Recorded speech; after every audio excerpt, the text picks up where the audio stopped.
Bonjour à tous, on va parler d'emailing aujourd'hui. Ce webinaire, il m'est venu depuis longtemps, l'idée de webinaire. Je voulais faire quelque chose sur l'email depuis assez longtemps. J'avais fait un article il y a quelques mois maintenant sur les problématiques liées à l'email et je voulais aller un peu plus loin et donc ce moment de Covid était le moment, on va dire, tout choisi pour pouvoir effectivement en parler.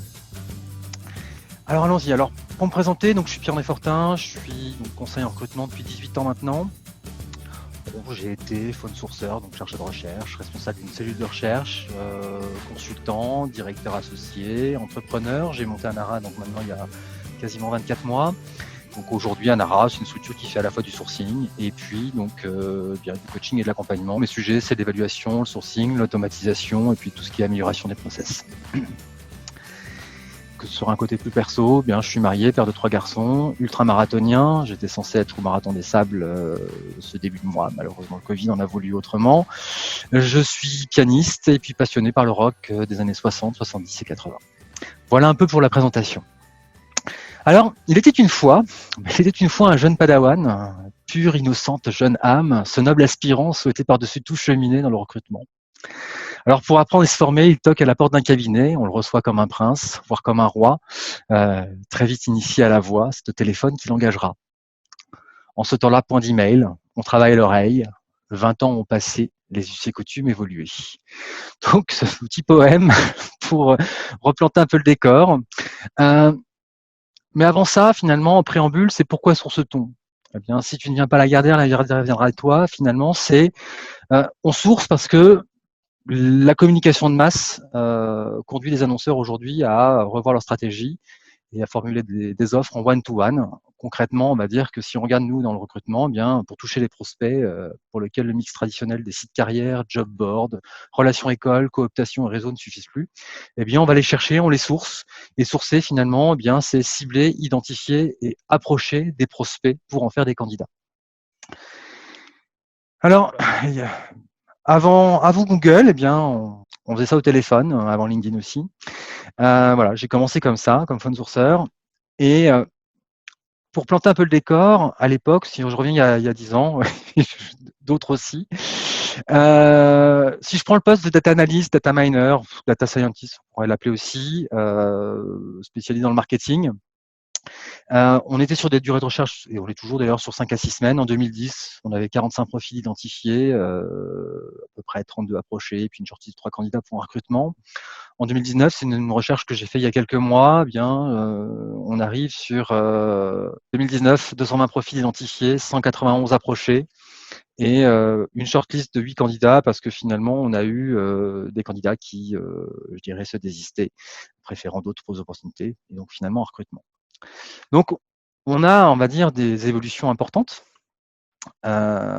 lesquelles, simplement, on a un accès à l'information qui est facilité, CVTech, LinkedIn, Peopler, Amazing Hiring, Seekout, bref, plein d'outils qui permettent, eh bien, de sourcer, d'aller plus vite sur le sourcing, une banalisation de l'approche directe.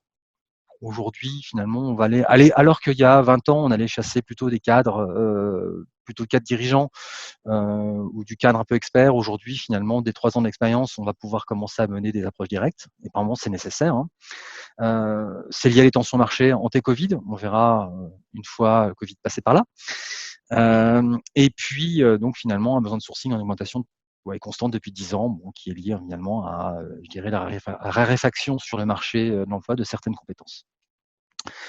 Dans le même temps, en fait, l'email s'est imposé progressivement aussi comme outil de premier contact. Là où à l'époque, c'était le call, donc qui était difficile, qui pouvait être démoralisant. Il y avait plus d'échecs que de succès. Et par ailleurs, ça demandait un investissement personnel et émotionnel de la part du sourceur extrêmement important. Aujourd'hui, la plupart des approches de premier contact sont menées en effet, par email, pour avoir finalement ensuite ne contacter que les prospects les plus chauds. Et puis ainsi, maximiser cette transformation. Gardons cependant en tête quand même quelques éléments sur ces choix et ces arbitrages. C'est que ça n'est valable, on va dire, que en fonction de la taille du marché que l'on prospecte. Si on est sur un marché cible réduit, on a peut-être intérêt à y aller directement au téléphone. Que parfois, bien, on a un usage d'email par les cibles prospectées qui est peu utilisé. Ça arrive. On peut avoir aussi des typologies de cibles et de projets où l'argumentation à déployer est telle que bien finalement le fait d'y aller au téléphone est plus rapide. Par ailleurs, les prospects chauds, ceux qui ont répondu à nos emails, finalement, sont-ils vraiment les plus en phase avec notre projet? Ça reste aussi une question qu'on peut se poser. En d'autres termes, en fait, sur des sujets qui demandent une implication émotionnelle forte, de toute façon, on aura un téléphone qui obtiendra des taux de transformation supérieurs. Ça, je dirais qu'aujourd'hui, bon nombre d'études, on va dire, sur la partie sales, beaucoup de métriques aussi sont issues des sales, nous l'ont montré. Dès lors qu'il s'agit d'obtenir une demande de rendez-vous ou une demande de référence, c'est des choses qu'on obtient quand même beaucoup plus facilement par téléphone que par comment dire que par mail. Alors, je suis désolé, en même temps, je me laisse distraire par les commentaires. Le micro est coupé, effectivement, automatiquement sur ce webinar. Donc, pour les questions, eh bien, passez par les commentaires. Je les suis aussi d'un œil. J'ai trouvé cette semaine comment pouvoir les faire ressortir, contrairement au dernier webinar sur le web scrapping, où j'étais en aveugle complet, y compris sur vos commentaires, ce qui fait que je ne sais pas si j'avais pu répondre à toutes les questions. Je l'avais lu par la suite, il n'y en avait pas trop, donc a priori, c'est que ça allait. Alors donc, aujourd'hui, on a donc une généralisation de l'email pour la préqualification, on va dire, et on va commencer par là finalement. C'est un peu le début. Désolé pour ce préambule un peu long. Donc, selon Guardian, aujourd'hui, on a 25% des personnes qui ont un smartphone qui n'ont jamais passé de coup de fil avec. Et pour le premier contact, on va dire le mode asynchrone aujourd'hui est privilégié, donc l'email, l'inmail, le SMS, WhatsApp, Messenger. Tout dépend des cibles. Hein. Là-dessus, j'ai pas de religion. C'est vraiment en fonction des cibles que vous souhaitez approcher. Quelques chiffres sur l'email que je trouve assez intéressants. Donc, alors, c'est un chiffre sur l'email, c'est 25% est un taux satisfaisant pour LinkedIn sur la réponse à email que l'on obtient. Bon, 25%, ça fait quand même quasiment entre 7 et 8 sur 10 qui vous répondent pas. Hein. Mais bon, à 69% des emails sont signalés en spam sur la base uniquement de la ligne d'objet. On verra en quoi c'est important. 40% des emails sont ouverts d'abord via le smartphone. Or, un écran de smartphone, c'est entre 4 et 7 mots. On a 42 millions d'utilisateurs qui se connectent au moins une fois par mois à un webmail, et puis 22 hebdomadairement. Par ailleurs, on a 78% des internautes français qui possèdent 2 adresses email. On verra en quoi ça peut être aussi intéressant. Et un professionnel reçoit entre 40 et 88 courriels par jour, et il en envoie à peu près une 34. J'ai des taux de traitement aussi, alors qui me paraissent délirants, mais globalement, selon une étude aussi d'Email Statistics Report, on va retrouver à des taux de traitement d'email de l'ordre, pour les cadres, de l'ordre de 5 heures par jour. Alors, si c'est 5 heures, sachant que dedans, on peut avoir du reporting ou autre, effectivement, ça paraît cohérent, mais voilà, ça me paraissait en tout cas important. Et voilà. Alors, la prospection, on va dire, l'engagement candidat est assimilé à la prospection commerciale.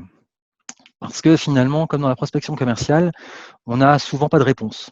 Ouais, je viens directement sur les points durs et là où ça fait mal. Les 3 raisons les plus courantes, finalement, c'est quoi? On a un prospect qui n'est pas intéressé, qui supprime votre email sans même avoir pris la peine de l'ouvrir. Donc sur la base de l'objet, uniquement. On va avoir aussi celui qui a vu votre email, qui dit je vais y répondre, qui n'a pas le temps, puis qui oublie de le faire. Et puis, il y a le prospect qui ne reçoit pas l'email. C'est-à-dire qu'il n'est pas arrivé dans l'inbox. Et ça, il y en a. Donc, on va essayer de balayer un petit peu ces différents points et puis de voir comment monter des stratégies ou des approches pour pouvoir effectivement faire en sorte que notre email il arrive bien à bon port. C'est-à-dire dans l'inbox de la personne que l'on souhaite contacter et dans cette inbox, pouvoir effectivement l'engager. Alors, pour savoir un petit peu comment arrivent nos emails, déjà la première chose, c'est qu'on va s'outiller. J'aime bien les outils, je sais. Donc, on va commencer par l'email tracker. Alors, c'est quoi un email tracker? C'est un outil qui va permettre de savoir si votre email a été ouvert et si le lien a été cliqué. Alors, typiquement, là, j'ai pris un exemple. Hein, c'est un mail que j'ai envoyé pour ce webinar. Je l'ai envoyé le 10 avril. Je sais qu'il a été ouvert le 10 avril une première fois, qu'il a été rouvert le 16 avril. On le voit sur les analytiques. Je sais même avec, il a été ouvert 2 fois d'ailleurs avec Chrome Mobile Web Vision et puis Chrome Mobile. Donc là, en plus, il a été ouvert sur du mobile, ce qui est intéressant par rapport à notre illustration précédente. Alors, les email trackers, j'en ai cité quelques-uns, Mixmax, Yesware, HubSpot, Boomerang, Snowvio. Bon, il y a aussi des ATS qui aujourd'hui en proposent. Voilà. Ils reposent tous à peu près sur la même technologie, à savoir finalement, alors oui, d'une part, si vous en cherchez, je vous invite à faire un site de points, un chrome.google, enfin bref, à faire un X-ray du Chrome Web Store. Donc, je vous ai mis la formule dans la petite barre de navigation Chrome. N'hésitez pas, il y en a à peu près, je crois à peu près une 80. Ouais, je crois que le retour du moteur c'est 80, à peu près 80 outils proposés par le Web Store. Beaucoup ne fonctionnent principalement que sur du Gmail, enfin ou du Google Apps et du Chrome. Pour ce qui est de HubSpot, Yesware, Boomerang, me semble-t-il, il fonctionne aussi sur Outlook. Ou en tout cas sur un email, sur la partie 365. Alors, quel tracker pour connecter un ATS type Eolia? Je ne sais pas. Il faut voir là si effectivement Eolia peut directement l'intégrer ou sinon vous le faites depuis votre boîte mail. Firefox, je pense qu'il faut faire aussi un tour sur la partie Firefox Store, mais de toute façon c'est l'email tracker aussi. Personnellement, j'utilise Mixmax depuis maintenant près de plus de 4 ans et que je vais quitter parce que mon ATS commence à proposer des analytiques intéressants. Alors, comment ça fonctionne un email tracking? On a un email qui part, qui arrive, qui est ouvert. La différence entre ce payant et gratuit, principalement, c'est la limite. C'est-à-dire que grosso modo, HubSpot va vous limiter, je crois. Alors à l'époque, c'était, je crois, 250 ou 300 emails traqués, puis après, ils remettaient à zéro le mois suivant. Donc c'est principalement les limites finalement qu'on va avoir sur les trackers gratuits. Enfin, après, à voir s'il n'en existe pas. Du coup, donc notre pixel, il fait quoi? En fait, l'email tracker fonctionne avec ce qu'on appelle un pixel blanc. C'est-à-dire qu'on a un petit pixel blanc dans le corps du mail. Ce pixel blanc, en fait, plus particulièrement, il est chez l'hébergeur. Il est soit chez le tracker, soit chez en général. Il est embarqué, encapsulé dans votre email, et quand le destinataire reçoit, votre email, quand il le charge, le pixel, à ce moment-là, est téléchargé depuis le serveur d'email. Et à ce moment-là, quand il est chargé, il y a une notification qui est envoyée par le serveur à vous, donc par votre application de notification. Et c'est comme ça, en fait, que l'on fait du tracking d'email pour savoir quand est-ce qu'il est ouvert, etc. Et s'il est ouvert 15 fois, si le tracker le permet, effectivement, il le téléchargera 15 fois. Donc, à ce moment-là, vous serez averti et donc vous verrez, un tel ou une telle a ouvert 15 fois. J'utilise quel ATLS? Loxo.co. Je vous en parlerai un petit peu plus tard. Alors, l'ouverture reste à 0. On peut avoir 4 hypothèses. La première, finalement, c'est que l'email n'a pas été ouvert. 78% des internautes possèdent au moins 2 adresses. Ça veut dire que potentiellement, s'il n'est pas ouvert, c'est peut-être qu'on n'est peut-être pas forcément sur la bonne adresse. Première chose. Deuxième chose, l'email a été ouvert, mais le tracker a été neutralisé. Je vous l'ai dit, c'est un pixel qui est téléchargé. Vous avez un certain nombre de webmails, par exemple, qui neutralisent le téléchargement des images pour les expéditeurs qui ne connaissent pas. Ça peut être le cas. L'email ne lui est pas parvenu, il n'a pas été délivré, on verra ça plus tard, ou bien votre prospect n'est pas intéressé, puis il supprime directement votre mail sans prendre la peine de l'ouvrir. Ça veut dire qu'a priori, l'objet n'est pas bon. Donc, travaillez votre objet. Parce que ça veut dire que en ayant vu rien que l'objet, ils disent bon, ok, je dégage. Et là, c'est une opération humaine. Alors, vous avez au moins ou en tout cas, votre email a été vu, il a été délivré, il est vu, ouais, ok, mais j'ai pas de réponse. Ok. La non-réponse ne signifie pas forcément que c'est une réponse négative. La non-réponse, c'est juste une réponse. Donc, ça veut dire quoi? Ça veut dire qu'on va faire un follow-up. Donc, grosso modo, on va suivre. On va relancer. Pourquoi on va relancer? Parce que relancer, ça permet de savoir à quoi s'en tenir. C'est aussi booster son pipeline parce que finalement, en réalisant des relances, on va savoir à quoi s'en tenir et par moment, effectivement, on va juste se rappeler au bon souvenir du candidat. Et donc, ça va permettre Au mieux, de pouvoir effectivement avoir un candidat en plus, ou au pire, de pouvoir améliorer son offre.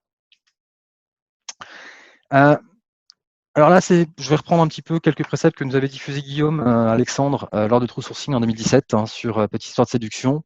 Let's fall in love, c'est-à-dire que finalement, l'emailing, c'est aussi une histoire d'amour, c'est-à-dire que concrètement, pour séduire, il faut d'abord s'intéresser à l'autre, véritablement.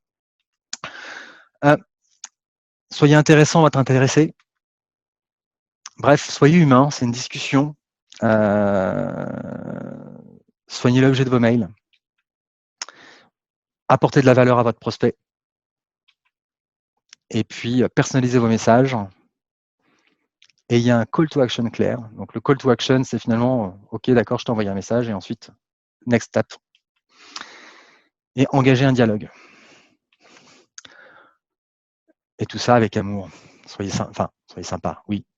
On peut le dire gentiment et de manière empathique. Quelques préceptes utiles. Ça veut dire que pour envoyer des messages personnalisés qui parlent à tout le monde, etc., mais il va falloir segmenter votre base. Segmenter votre base, ça veut dire, voilà, les candidats que je réengage, par exemple. Qui je réengage, parce que ceux-là, je vais leur adresser, par exemple, un message particulier. Il y a ceux à qui je veux parler absolument, parce qu'ils correspondent à 100% à mon sujet. C'est pareil. Je vais leur adresser un message spécifique. Les candidats en recherche, ceux que j'ai par exemple sourcés sur des sur des bases de données, CVTech. Bref, à chaque fois, je mets en place un modèle d'email pour chaque segment. Parce que finalement, je vais leur parler différemment, je vais différencier mes messages. Et surtout, derrière, j'analyse. Et j'analyse mes retours. Et c'est là où on en arrive au template. Alors, le template, un mail d'engagement, on va dire qu'il y a des zones qui sont personnalisées. On va personnaliser parce que, comme j'ai dit, c'est un candidat que je réengage, c'est un candidat à qui je veux absolument parler ou autre. Donc, il y a des zones qui sont personnalisées, puis des zones qui sont communes à l'ensemble des prospects. Le template va figer quelque part les zones invariables. Donc, la zone invariable, ça peut être tout simplement le pitch.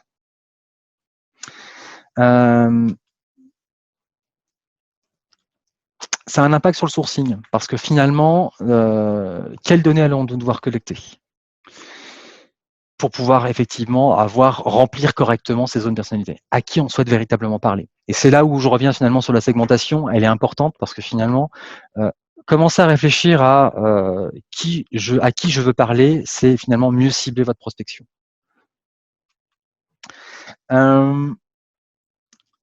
Alors, quand l'automatisation nous augmente, souvent on oppose automatisation et personnalisation en disant finalement c'est incompatible et c'est pas la même chose.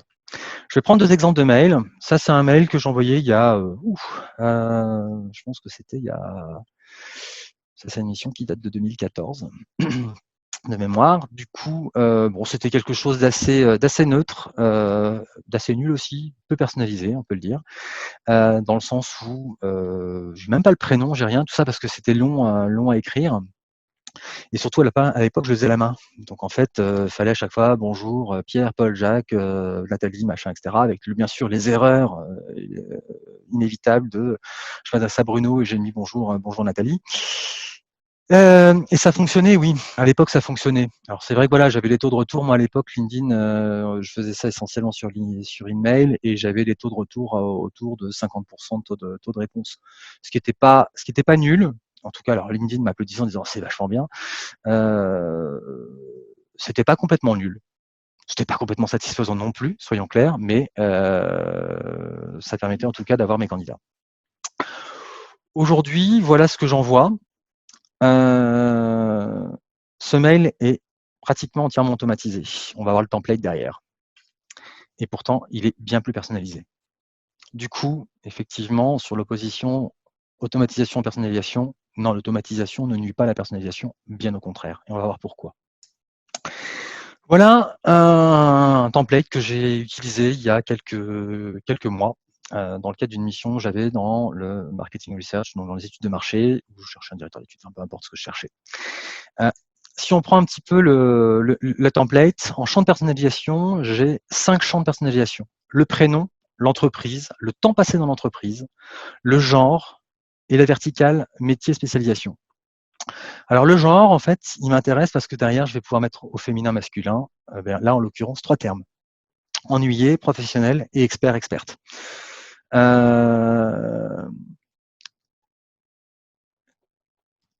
Ensuite, j'ai un call to action. Bon, c'est un lien vers mon agenda. Ça, bon, moi, je le fais dès le premier email, simplement en disant voilà, on prend le temps d'un échange téléphonique et plutôt que de nous courir après, eh bien, call to action, tu cliques sur le lien dans mon agenda, tu accèdes à mon agenda et tu prends rendez-vous. Le champ XXXX au milieu, c'est ton client. Oui, c'est mon client. Et voilà. Donc, pour des raisons de confidentialité, je l'ai laissé, j'ai retiré le nom du client, peu importe. Ensuite, ma proposition de valeur, ben voilà, c'est mon petit pitch sur ce qu'il fait, etc. et ce qu'on recherche. Et puis, comme je travaille pas mal depuis 17 ans dans le marketing research, je suis toujours intéressé de discuter avec eux. Donc, je leur mets en plus le fait que, effectivement, je suis un interlocuteur entre guillemets de confiance et il faut qu'absolument on se parle. Donc voilà. Bon, il n'est pas parfait. Hein, le but, c'est pas de dire est-ce qu'elle est parfaite ou pas cette template, on s'en fout. Le but, c'est de dire voilà, par rapport à une personnalisation, comment est-ce qu'on peut amener des éléments de personnalisation. Ce qui fait que voilà. Bon, voilà pour la fin de la template. Ensuite, si on prend l'automatisation, donc oui, tout à l'heure j'ai vu passer effectivement, est-ce qu'on fait en automatise des relances? Bien sûr. C'est l'intérêt d'avoir des outils tels que Mixmax, Boomerang et autres, c'est de pouvoir automatiser. Donc, on a aujourd'hui de nombreux ATS, CRM et puis voilà des outils qui vont permettre d'avoir des fonctions d'emailing et des fonctions d'emailing en gestion de campagne. C'est-à-dire qu'on va définir des séquences d'engagement constituées de plusieurs emails qui vont se suivre tant qu'on n'a pas reçu de réponse. Donc, typiquement avec Mixmax, c'est tant que j'ai pas de réponse ou tant qu'il n'a pas booké de rendez-vous, par exemple. Et du coup, j'ai un premier email qui va partir, donc ma première template dont on voyait. Puis le jour 2, je peux avoir un deuxième template qui part en disant tiens, alors moi typiquement, je joue un petit peu les filous en disant voilà, j'ai eu une erreur de mail ou un retour de mail un peu bizarre. Voici les mails que je vous ai adressés hier. Et puis jour 5, je reviens avec une relance. Puis jour 8, etc. Donc tout ça va tourner, on va dire, pendant. Alors c'est jour 12, sauf que c'est des jours ouvrés, c'est envoyé toujours en jour ouvré, donc en fait ça veut dire qu'on est sur des campagnes qui vont tourner sur entre 15 jours et 3 semaines à peu près, et ça dans les heures de bureau. Alors à la réponse, combien de relances? On peut parler de harcèlement. En B2B, on déconseille d'aller au-delà de 8 relances. Pour autant, parce que ça agace. Pour autant, on est à 9 relances, on continue à avoir des scores. Je dirais que là, en fait, la limite, c'est vous qui allez la mettre. Et c'est vos analytiques surtout, en fonction du taux de retour que vous allez avoir. Ouais, 8 relances. Pour du marketing B2B, oui. Moi, personnellement, je ne vais pas au-delà de 5. Pourquoi les heures de bureau? Parce que voilà, je commence à 8h et je l'envoie jusqu'à 19h. Bon. Après, je dirais que c'est selon, c'est à tester. Une fois de plus, tester. Pour ça que 8h, ouais, 8h, c'est pas mal. Comment dire, effectivement, on peut avoir le temps de trajet. Donc, outre le gain de temps, on va dire en avantage sur la relance, ça permet et les templates, ça permet la normalisation des envois. Analytique de campagne aussi, vous allez avoir des analytiques claires. Et puis, ça va vous permettre aussi, au fur et à mesure, de pouvoir avoir des volumes de réponses prédictibles. Et ça, c'est vachement intéressant par rapport au dimensionnement de vos pipelines. Puisqu'en mesurant votre taux de transformation, on va connaître à l'avance l'impact théorique de ma campagne et donc derrière, de comment est-ce que je peux la dimensionner. Et autrement dit, si je double le nombre d'adresses email injectées dans mon outil, je double mathématiquement le nombre d'opportunités générées. Donc alors, effectivement, c'est tout ça. Alors tout ça à condition, bien sûr, d'avoir la même rigueur, je dirais, de ciblage sur vos prospects. Parce que, effectivement, tout ça n'est valable que si on est avec un ISO ciblage. Alors, les outils permettant la gestion de campagne, bon, j'en ai relisté quelques-uns. En ATS CRM, moi, sur ceux que j'ai testé Recruiterflow, Loxo, Lever. Bon, il y en a éternellement plein d'autres. Moi, c'est ceux que j'ai testés. Aujourd'hui, donc, quelqu'un me posait la question sur mon ATS, eh bien, c'est Loxo, qui est plutôt, on va dire, calibré agence et qui, comment dire, je dirais, fait bien le job au niveau outreach. Et puis, il y a plein de comment dire, de features qui sont plutôt intéressantes. C'est en revanche, il est entièrement en anglais. C'est une boîte américaine, mais l'outil est plutôt chouette. Ensuite, en outil de sales automation, donc de gestion de campagne, on a Lemlist. C'est un outil français. C'est par ailleurs aujourd'hui une mine d'or et d'informations pour tout ce qui est emailing. Et Lemlist est un outil qui a plutôt bien percé aussi chez les recruteurs. Il est utilisé par pas mal de recruteurs. Guillaume Alexandre en parle régulièrement, Marcel Van der Meer, Mark Landgren. Enfin voilà, pas mal de personnes l'utilisent. Il permet surtout de personnaliser les images et de faire des choses extrêmement smart, on va dire, avec les images. Bon, Mixmax, moi c'est l'outil que j'utilise, qui fait la gestion de campagne, pas que ça, mais il le fait plutôt bien. Gmas, c'est un outil que je n'ai pas testé. Pour autant, il a sur la partie délivrabilité, analyse, qui est extrêmement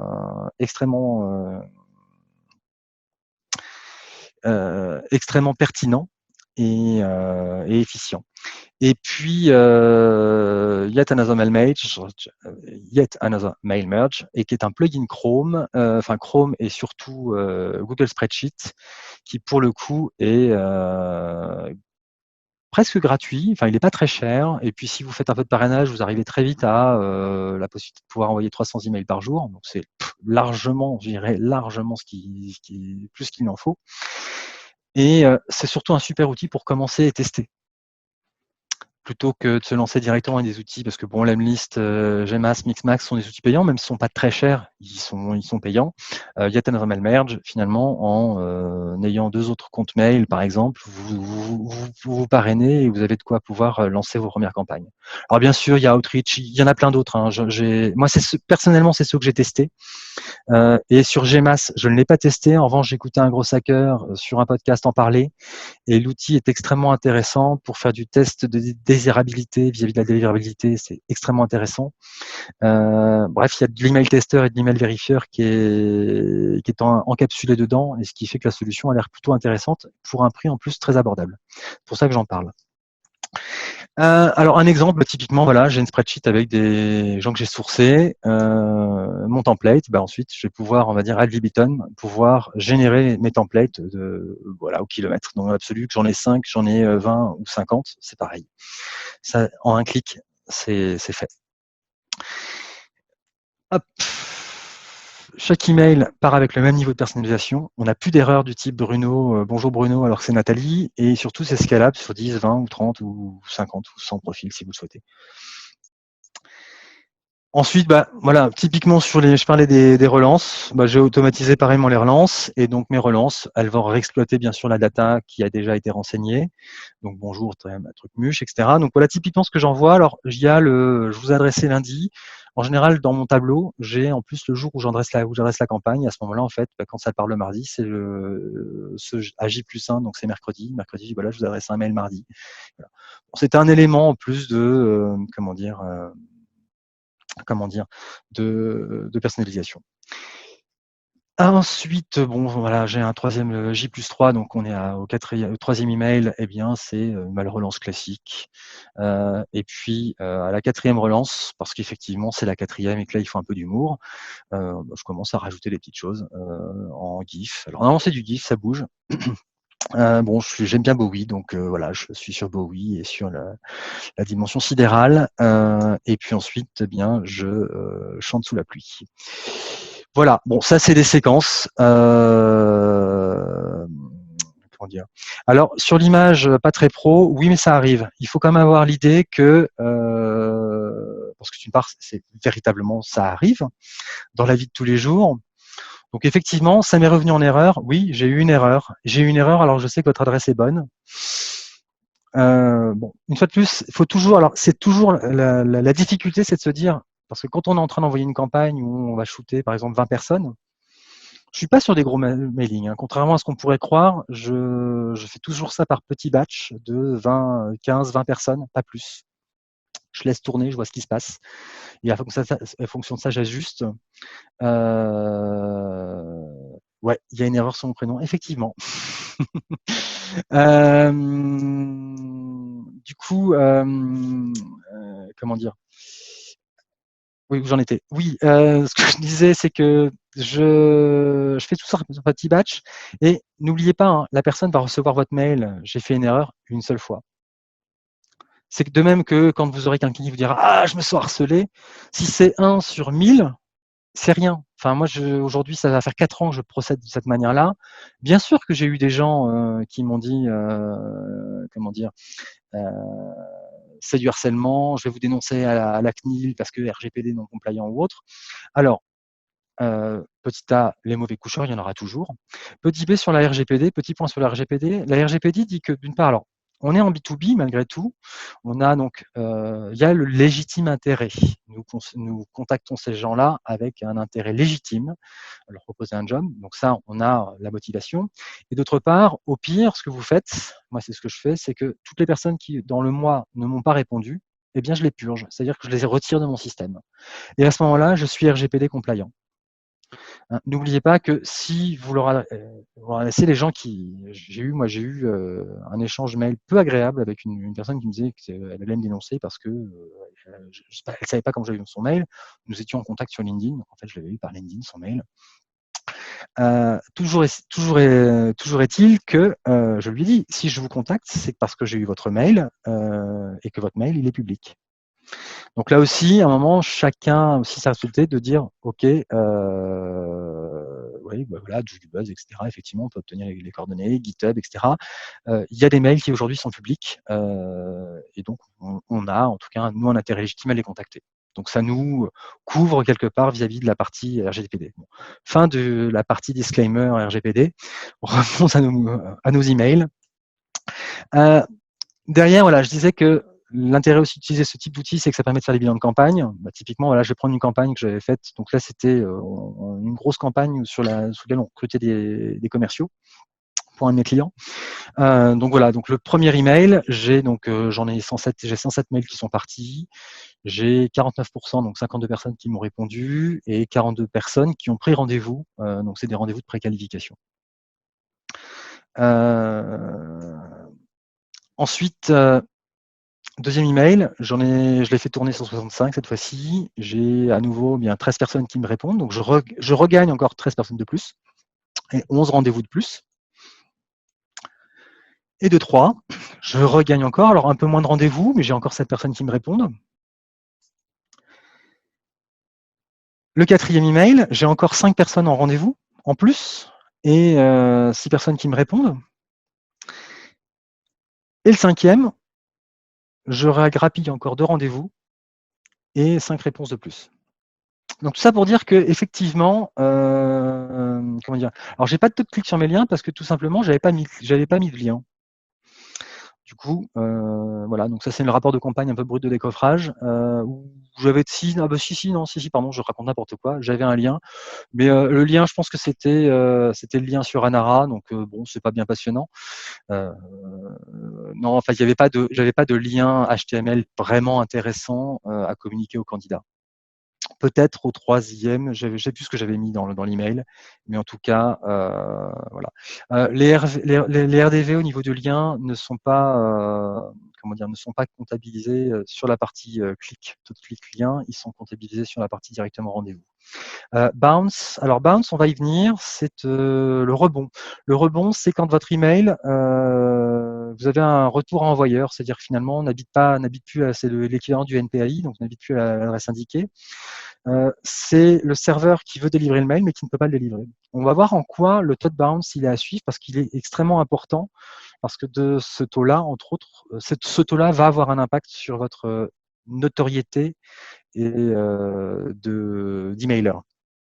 Puisqu'à ce moment-là, en fait, de fait, en ayant ce type d'approche, vous devenez aussi quelque part, eh bien, un emailer. Alors, on parlait de limite. La limite, un prospect qui ne souhaite pas donner suite finira par vous répondre, ne serait-ce que pour vous demander d'arrêter. Hein, alors, d'aucuns disaient effectivement relancer jusqu'à l'insulte, non. Mais la limite, en fait, c'est vos analytiques. Alors, les analytiques que je présentais avant étaient issues de Mixmax, nouvelle version. Enfin, nouvelle version, oui, parce qu'ils ont été up-to-date. Alors, GIF or not. Alors, les GIFs dans les emails. Ça, c'est spécial pour Morgane. Je sais que Morgane adore les GIFs et les chansons. Donc voilà, c'est le petit chat, c'est ces petites images animées qui vont, comment dire, égayer vos emails. Le format d'un GIF, de ce GIF particulièrement, il est entre 363K et 900. Ça, c'est pas neutre. Le GIF est extrêmement important pour pouvoir effectivement dynamiser, créer de l'émotion aussi dans votre email. C'est de l'émotion que vous allez pouvoir aussi générer, que vous obtiendrez une réponse parfois. Parfois, ça tient à peu de choses, pas uniquement, je dirais uniquement à la value proposition, mais aussi à la façon dont vous la proposez, cette value comment dire, proposition. Du coup, le petit GIF, moi, je le mets plutôt en relance en général, du reste, et pas tout de suite. Et ça dépend à qui je m'adresse, une fois de plus. Hein. Ayez toujours ça en tête. Quelle est la cible, quelle est ma cible, à qui je contacte. Bon, toujours est-il qu'il y a une étude qui a été faite, alors qui date un petit peu maintenant, d'Email on Acid, sur le poids, sur le fait qu'un fichier HTML qui excéderait 100K peut être altéré. Alors, il est tronqué, très clairement. Au-delà de 102K, Gmail tronque votre fichier.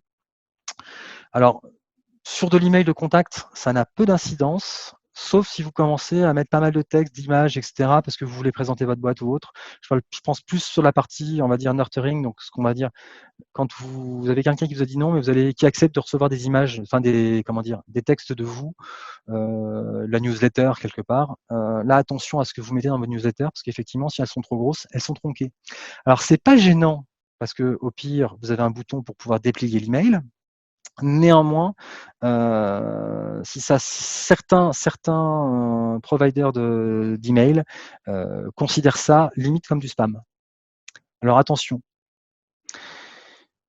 En général, c'est pas la première sommation. De toute façon, vous le verrez en général, vous voyez vos taux d'ouverture qui vont progressivement décliner.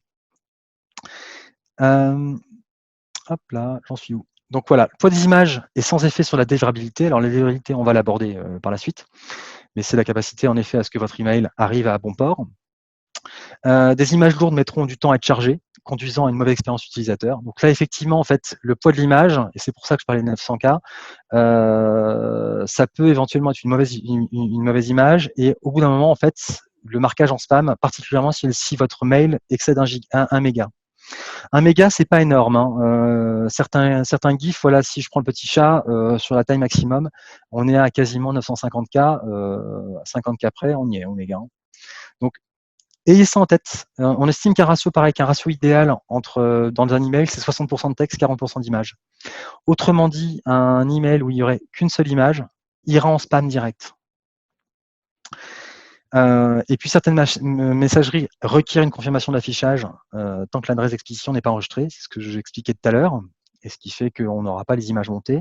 Et puis par ailleurs, ayant en conscience aussi que Outlook 2007-2013 et les Windows Phone ne supportent pas les GIFs. Ça veut dire que votre GIF, en fait, il est figé sur la première image, comme dans Word. Là, je donnais un petit peu les temps de chargement. Donc, l'image au-dessus, c'est voilà, ce que vous avez quand l'image n'est pas chargée. Donc, c'est plutôt moche. C'est pour ça que vous avez, par moment, quand vous ajoutez une image à un email ou un fichier, on vous propose de mettre un texte en substitution. Allez-y. J'imagine qu'il doit encore exister les Windows Phone, oui, possible. Et puis pour la partie temps de chargement, ben voilà, vous avez en tout cas quelques indications. Aujourd'hui, on va dire qu'effectivement, on est tous en 3G, voire 4G, donc effectivement, c'est 3 fois rien, 1 méga, mais selon là où vous êtes, ça peut devenir un cauchemar. Donc on va dire que ça va être entre 5 secondes, 5 secondes et 1 seconde ou une demi-seconde, c'est très bien. Dès lors que ça va prendre 10-15 secondes, et ça a vite fait, hein, il y a des coins même dans Paris où on capte pas bien, entre 2 immeubles, etc. À la Défense, il y a des zones blanches. Donc ayez-le en tête. La délivrabilité, qu'est-ce c'est le fait qu'un email arrive bien à bon port. Il y a de nombreux paramètres qui peuvent empêcher la bonne livraison de l'email. Ça peut paraître fou, mais effectivement, le courrier se perd, en fait, il est fortement retardé. Bref, on a des serveurs intermédiaires qui prennent du retard et parce qu'ils sont mal configurés, mal chargés ou autre. Ça peut arriver. Pas souvent, Dieu merci, mais ça arrive. Par contre, plus classique, le message, effectivement, va être considéré comme un spam ou un pourriel. et il va être supprimé directement. Alors, soit à la racine, il faut savoir qu'aujourd'hui, plus de la moitié du trafic mondial d'email, c'est du spam. Donc aujourd'hui, les ISP, donc les providers de messagerie de mail, renforcent considérablement leurs filtres et ont des filtres de plus en plus stricts. Du coup, effectivement, trop de liens, pareil, HTML dans votre email, peuvent aussi nuire à cette délivrabilité. Donc attention à cela. Au pire, il arrive dans la boîte courrier indésirable. Au pire, il n'arrive pas. Au mieux, s'il est considéré comme spam, il arrive dans l'indésirable. Au pire, il n'arrive pas du tout. Ou l'adresse n'est pas correcte. Alors, sur le fait qu'il n'arrive pas, moi j'en discutais avec je sais plus qui, une utilisatrice de Lever qui me faisait état de cela, du fait qu'elle avait de plus en plus de personnes qui disaient mais j'ai pas reçu votre premier mail. Bah, typiquement, c'est ça. Ça peut être effectivement un problème de délivrabilité. Alors la délivrabilité, elle va varier en fonction de différents points. Mais en tout cas, ce qui doit pouvoir vous inquiéter, dès lors que vous êtes sur des taux d'ouverture inférieurs à 50% et avec des taux de réponse inférieurs à 5%, là, il y a vraisemblablement un problème. Le problème, il peut être voilà, votre domaine n'a pas la configuration technique nécessaire. Donc là, vous voyez avec votre admin réseau ou penchez-vous dessus si vous êtes solo entrepreneur, pour reprendre un terme. En tout cas, voilà, si vous êtes vous-même entrepreneur, start-up ou autre, en tout cas, c'est un sujet. Il va falloir paramétrer des certificats attestant que vous êtes bien un individu moral et physique et pas un spammer, donc pas un robot qui spamme. Et puis sinon, ça peut être simplement que vous ciblez le mauvais public. Bon, là, on revient au départ au problématique de ciblage. En tout état de cause, comment dire, pour les nouveaux-nés, donc les startups, les nouvelles structures ou autres, il y a un sujet à mettre en place. C'est différents certificats, le SPF, qui sont des normes de vérification de domaine, le DKIM et le DMARC. Ce sont des certificats que vous allez, ce sont des ajouts que vous allez faire à votre nom de domaine. Donc ça, vous allez dans votre registrar. Le registrar, c'est là où est enregistré votre nom de domaine. Et vous allez pouvoir rajouter, enfin, il y a des petits protocoles à faire, il y a des tutos en ligne, c'est assez simple. Sinon, vous demandez effectivement à votre admin site ou admin réseau de le faire pour pouvoir effectivement avoir les bons, le blanc-seing quelque part et pouvoir effectivement passer au travers de cette première barrière.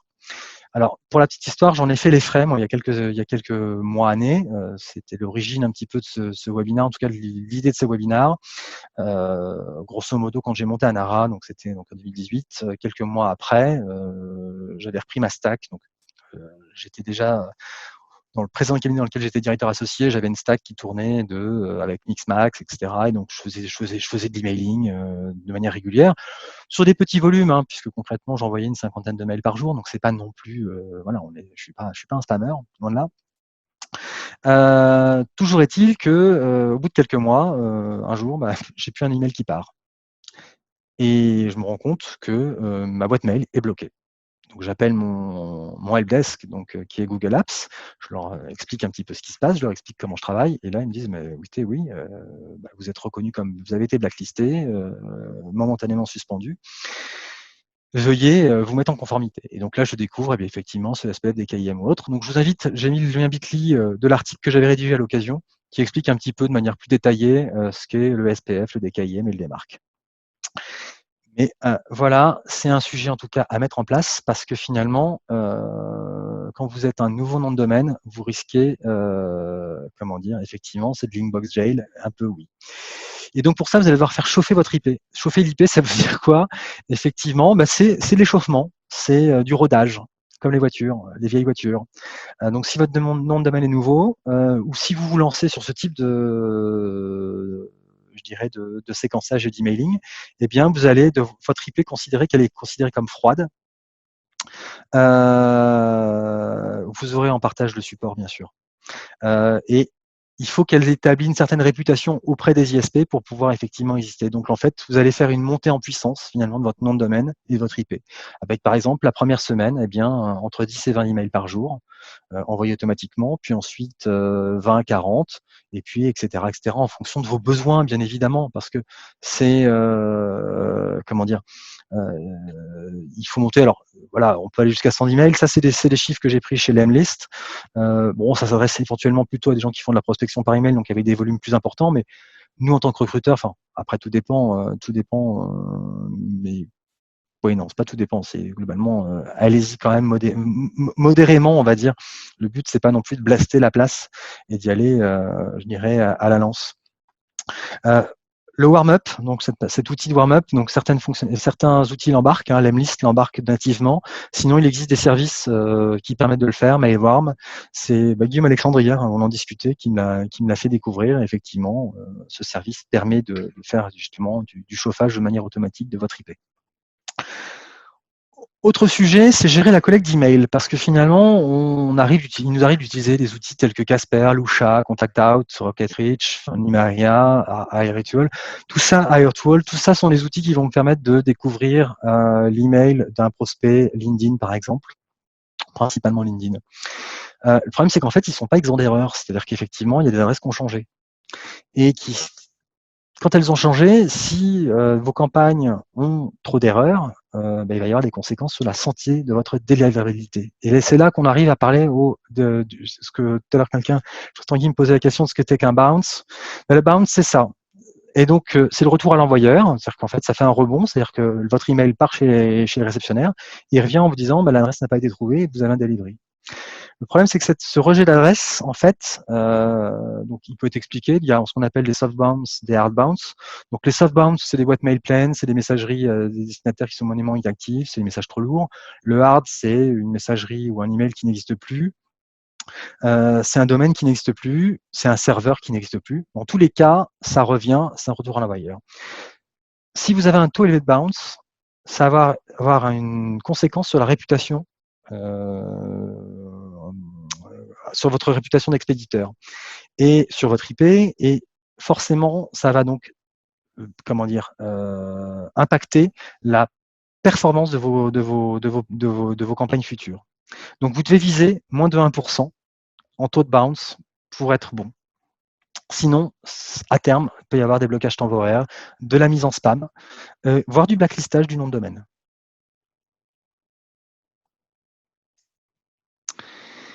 Alors, l'email vérifieur. L'email vérifieur, ça va vous permettre de nettoyer vos bases et d'éviter d'avoir des bounces, justement. Donc, typiquement, soit, bon, là, j'ai pris Hunter. Donc, Hunter, c'est un des emails révélateurs plutôt sur la partie mail pro. Voilà, je me suis amusé à faire une recherche sur anara.fr. Il me trouve un email, c'est info@anara. Donc, celui-là, on sait qu'il existe. Donc, si j'envoie un email, c'est bon, ça passe. Si je prends Pierre Fortin à tanara.fr, effectivement, l'email est bien valide, il existe. Donc des outils comme ça, il y en a plusieurs. Il y a Drop Contact, par exemple, qui existe aussi, qui est plutôt aussi pour du B2B, mais qui fait aussi du B2C, ou Claymail, que j'ai pas jamais utilisé, mais qui est à peu près sur le même principe, à savoir que finalement, il vous met, voilà, est-ce que c'est bon, est-ce que le résultat est bon, est-ce que le mail existe ou pas, etc. Ça, c'est la première chose. Vérifiez vos bases d'email et les cleaner quand vous n'êtes pas trop sûr, c'est mieux. La deuxième chose, c'est de tester vos emails. L'idée, c'est d'avoir un score de désirabilité de votre email. Est-ce que votre email va être catalogué comme spam ou pas? Parce que les filtres anti-spam font aussi du filtrage sur quelque part les mots utilisés, le lexique quelque part je dirais de votre email. Et selon ce qu'il y a en objet et ce qu'il y a dedans, il va déterminer si c'est un spam ou pas. Alors parfois, c'est embêtant, effectivement. Du coup, voilà entre autres sur les objets, les mots qui font mouche. C'est-à-dire que les mots qui, globalement, risquent de vous faire aboutir directement à la case spam. Et vous allez trouver dedans le mot opportunité. Alors, plutôt que dire finalement, opportunité, il ne faut pas dire j'ai une opportunité professionnelle, etc. Tout le monde tonnait en disant, et vent debout en disant, il ne faut pas mettre opportunité dans un email. En fait, la seule réelle raison, ce n'est pas le fait que ce soit une opportunité ou pas, le fait, c'est que globalement, ça risque de vous mener tout simplement en spam. Donc, évitez-le. Derrière, finalement, le but, ça va être de monitorer la santé de votre domaine. Monitorer la santé de votre domaine, ça veut dire à un moment s'intéresser un petit peu. Si vous voulez effectivement savoir un peu comment ça fonctionne ou ça, savoir si vous vous posez des questions du type, comment dire, est-ce que mon nom de domaine a-t-il été blacklisté? Est-ce que mon serveur email est bien configuré? Est-ce que l'adresse mail de mon destinataire existe-t-elle, etc. Il y a un outil qui s'appelle MX Toolbox. Je vous invite à aller faire un tour par curiosité. Ça vous permet de savoir un petit peu comment vous êtes ranké effectivement en blacklist, en diagnostic, etc. Et de pouvoir éventuellement peut-être s'armer mieux pour de futures campagnes d'email. Voilà un petit peu ce que je voulais vous présenter et vous raconter comme histoire. Mais non, vous présenter sur l'email, sur moi ce que les 4 ans d'emailing, d'automation m'avait appris. Tant sur la partie effectivement fond, c'est-à-dire finalement le séquençage, comment, etc. N'hésitez pas quand vous concevez une campagne à écrire, y compris mail 1, je fais quoi, pourquoi, qu'est-ce que je veux obtenir, et posez-vous toujours la question de quel objectif vous poursuivez, quel objectif je souhaite avoir avec cet email. L'email, en fait, le but, n'oubliez jamais, c'est d'avoir un premier contact téléphonique. Donc c'est un stimulus. C'est pour ça que pour certains qui disent c'est du harcèlement ou autre, le but, on veut générer une réaction. Et cette réaction, c'est oui, je vais prendre mon foutu téléphone pour te parler. Du coup, c'est ce qu'on veut, c'est prendre le rendez-vous. Donc ne l'oubliez pas. Alors, est-ce que j'ai une référence sur, effectivement, est-ce que nous aurions entonné à la guitare Space Oddity? Alors, je suis pas guitariste. Comme je l'ai dit, je suis pianiste. Non, je me suis pas retrouvé finalement à boire une bière un soir avec un candidat ou une candidate autour d'un café et autour d'une guitare et d'un piano sur Major Tom. Non, le but, c'est d'obtenir des petits sourires. Effectivement, si j'ai un candidat qui m'avait renvoyé une version live de Space Oddity très très sympa. Mais bon, c'est de l'anecdote. Le but, c'est aussi une signature dans vos mails. Voilà. Écoutez, je vous remercie pour votre attention. Prenez soin de vous et puis à très bientôt. Merci.